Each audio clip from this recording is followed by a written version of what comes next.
मराठी माणसाला धंद्यात टिकता येत नाही असं आपण नेहमी ऐकत असतो आणि त्याला अत्यंत साधेपणाने अपवाद म्हणजे हे आजी आजोबा. दादरमधल्या मठाजवळच्या फुटपाथवर गेली 40 वर्ष फुलं विकून ते अत्यंत समाधानी आहेत. 40 वर्ष, विश्वास बसत नाही ना? ऐका. आणि तुम्ही कुठे राहता? मग तुम्हाला हे करावं असं का वाटलं?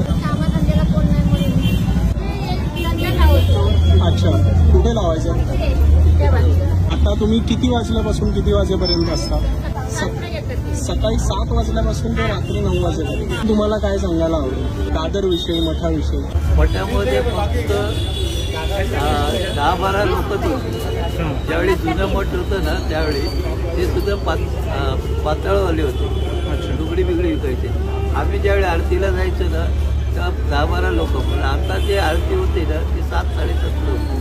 बरोबर. आणि आता लोक भरपूर येतात. लोकांची भावना स्वामींसाठी भरपूर आहे. स्वामी पावतात असं लोकांचं म्हणणं आहे. आम्ही गिरायकांना विचारतो ना काय तुम्ही येतात का, ते लांबून पण येतात. त्यांना विचारलं ना तुम्हाला पावतं कसं, स्वामी आहे म्हणून आम्ही आहोत. आपल्या दादर 28 पेज मार्फत मी जास्तीत जास्त लोकांना इतकंच सांगेन की ज्या ज्या वेळेस आपण मठात याल त्या त्यावेळेस फुल ना फुलाची पाकळी म्हणून या आजी आजोबांकडून काही ना काहीतरी विकत घ्या. अशा देव माणसांना केलेली मदतच कदाचित देवापर्यंत पोहोचत असेल.